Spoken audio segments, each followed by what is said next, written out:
Tugas Mandiri Perekonomian Indonesia. Assalamualaikum warahmatullahi wabarakatuh. Saya Vero Mandarini dari Prodi Manajemen Bisnis.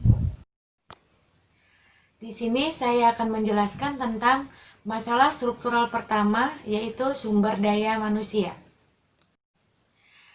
Pertama-tama saya akan menjelaskan tentang hakikat masalah struktural. Indonesia adalah negara yang diberkahi oleh sumber daya yang melimpah. Tetapi mengapa dengan sumber daya yang sangat melimpah tersebut, Indonesia tidak kunjung adil, makmur, dan berkeadilan sesuai yang diamanatkan oleh Undang-Undang Dasar 1945? Lantas, apa saja yang menjadi masalah struktural di Indonesia menyebabkan perekonomian tidak optimal untuk memakmurkan penduduknya? Nah, penyebab-penyebab struktural tersebut adalah yang pertama, masih minimnya sumber daya manusia yang berkualitas yang disebabkan oleh lemahnya kinerja pendidikan atau kualitas pendidikan itu sendiri. Yang kedua adalah keterbatasan infrastruktur, baik infrastruktur fisik maupun non-fisik. Dan yang terakhir, kelemahan kerangka kelembagaan, seperti masih lemahnya pelayanan publik di Indonesia. Selanjutnya, pembangunan sumber daya manusia yang masih minim. Pertama, indeks pembangunan manusia atau HDI yang relatif rendah. Pada dasarnya, HDI ini digunakan untuk mengklasifikasikan apakah sebuah negara tersebut adalah negara maju, negara berkembang, ataupun negara yang terbelakang. HDI ini juga digunakan sebagai patokan umum yang mencerminkan sejauh mana kualitas sumber daya manusia di berbagai negara. Secara konseptual, HDI adalah perhitungan dalam formula tertentu yang memadukan 3 komponen, yaitu yang pertama, kualitas hidup material yang diwakili oleh indikator tingkat pertumbuhan ekonomi, yang kedua, kondisi kesehatan penduduk, dan yang ketiga, kondisi pendidikan. Pembangunan sektor kesehatan yang belum optimal. Harus diakui, Indonesia khususnya selama masa pemerintahan otoriter Orde Baru sudah mencatat banyak kemajuan. Berbagai indikator kesehatan mulai dari tingkat kematian bayi, kecukupan gizi anak-anak dan remaja, kondisi sanitasi umum, jumlah dokter dan juru rawat, jumlah rumah sakit dan terutama pusat kesehatan masyarakat atau puskesmas sudah berkembang cukup pesat. Segalanya tampak baik-baik saja, tetapi begitu dibandingkan dengan prestasi negara-negara lain, sektor kesehatan di Indonesia masih sangat terbatas dan belum memadai. Di lingkungan Asia Tenggara pun, tingkat kemajuan pembangunan kesehatan di Indonesia terus-menerus tercecer. Dan secara memalukan mulai ditinggalkan pula oleh negara-negara yang belum terlalu lama membenahi kesehatannya, seperti Vietnam bahkan Kamboja. Urgensi penataan menyeluruh di bidang pendidikan. Hakikat arti penting pendidikan. Sebelum masuk ke pembahasan utama, mari kita resapi beberapa kenyataan dasar yang dirumuskan oleh Michael J. Bonnell. Kenyataan yang pertama, makmur tidaknya suatu bangsa atau negara tidak ditentukan oleh usianya. Seperti Mesir dan India sudah berusia ribuan tahun, namun kesejahteraan penduduknya masih minim.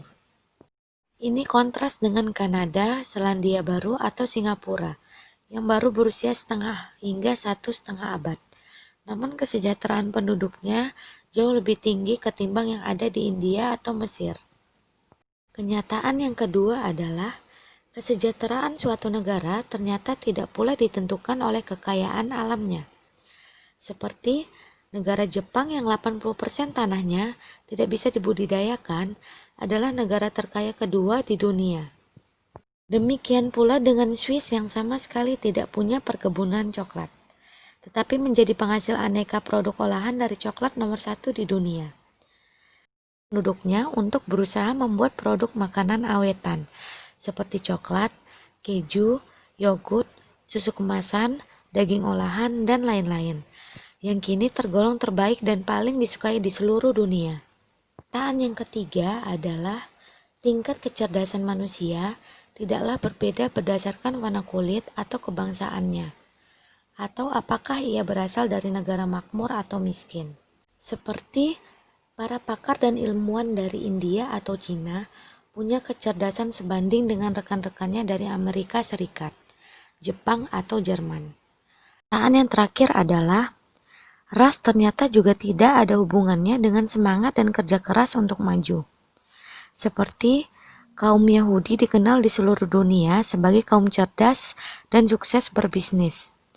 Pada kenyataannya, di Amerika Serikat saja terdapat jutaan orang Yahudi miskin dan tidak dapat dikatakan sukses dalam hal apapun. Sebaliknya, orang-orang Filipina atau Vietnam yang sering kali dianggap bangsa santai dan di tanah airnya sendiri rata-rata miskin, justru banyak yang sukses sebagai imigran di negara-negara maju. Nah, dari kenyataan-kenyataan yang barusan saya sebutkan, dapat kita simpulkan bahwa pendidikanlah yang menjadi penentu paling mendasar apakah suatu negara atau bangsa akan dapat maju atau tidak.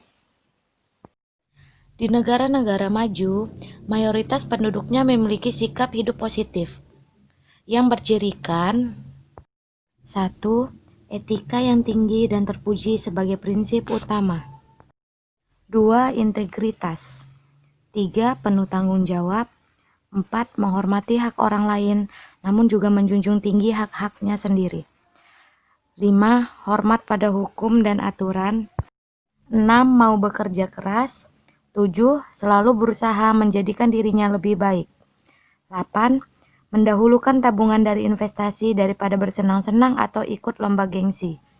9. Menghargai waktu. Sebagai bagian dari kebiasaan menghargai janji dan semua ucapan yang telah disampaikan. Prestasi pendidikan umum Indonesia yang rendah. Masalah ujian akhir nasional atau UAN masih terus menjadi polemik. Berbagai kalangan menaruh keberatan terhadap penerapan UAN dengan alasan terlalu memberatkan para siswa, mengurangi makna pendidikan karena hanya mendorong para siswa mencetak nilai tertentu pada mata pelajaran tertentu. Pemerintah sendiri bersikukuh dengan program UAN ini, bahkan menerapkannya sampai ke jenjang sekolah dasar. Alasannya, karena prestasi pendidikan Indonesia selama ini terbilang rendah, kian tertinggal dengan negara-negara lain. Bahwa anak-anak harus pontang-panting belajar agar lulus UAN, itu dianggap sebagai risiko wajar dari para pelajar yang memang harus menghabiskan sebagian besar waktunya untuk belajar. Di sini saya akan menampilkan tabel tentang indeks pendidikan di sejumlah negara. Bisa kita lihat dari tabel tersebut bahwa Indonesia sangat tertinggal jauh pendidikannya dari negara-negara lain. Sudah lama kita tahu kalau indeks pendidikan di negara kita ketinggalan dibandingkan dengan Singapura atau Korea Selatan, yang boleh dikatakan sudah tidak mengenal orang buta huruf maupun orang yang tidak pernah menempuh pendidikan formal. Tetapi ternyata keterpurukan kita lebih jauh dari itu. Karena sejak tahun 2005, itu pun kita sudah kalah dari Vietnam dalam soal pendidikan. Persentase penduduk yang melek huruf dan rasio penduduk yang mengikuti pendidikan formal di Indonesia ternyata masih terbilang rendah untuk ukuran Asia Tenggara, apalagi dalam daftar dunia. Selanjutnya saya akan menampilkan tabel Indeks Pendidikan di Asia Pasifik tahun 2005. Dari 10 negara yang terangkum dalam tabel tersebut, skor rata-rata yang diperoleh pelajar Indonesia lah yang paling rendah.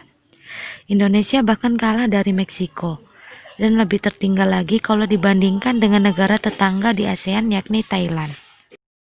Skor Indonesia untuk penguasaan kalimat dan bahasa, matematika dan pemecahan masalah atau problem solving semuanya jauh dari memuaskan. Ribuan pelajar Indonesia memang bisa memperoleh tempat di berbagai universitas ternama di mancanegara. Tetapi jangan lupa, jumlah pelajar di Indonesia itu mencapai jutaan orang, dan mayoritas boleh dikatakan tidak tahu apa-apa selepas bangku sekolah. Kalaupun mereka bisa lolos ujian, apa yang sudah dipelajari tampaknya menguap begitu saja setelah ujian selesai. Kemampuannya dalam memecahkan masalah tak banyak bedanya dari mereka yang tidak pernah sekolah. Banyak pelajar yang kebingungan kalau ditanya apa saja yang dipelajarinya selama sekolah atau bahkan selama kuliah. Dalam kondisi seperti ini, program pemaju kinerja belajar siswa seperti UAN rasanya memang tidak bisa ditolak. Jadi, jelaslah bahwa pendidikan merupakan masalah struktural pertama yang harus segera diatasi. Jika kondisi pendidikan Indonesia terus dibiarkan saja, maka bukan hanya perekonomian Indonesia yang akan lemah, tetapi juga bidang-bidang lainnya mulai dari soal politik, sosial hingga budaya. Demikianlah persentase saya tentang masalah struktural pertama, sumber daya manusia. Jika ada salah-salah kata atau salah-salah materi, mohon dimaafkan. Saya ucapkan terima kasih. Wassalamualaikum warahmatullahi wabarakatuh.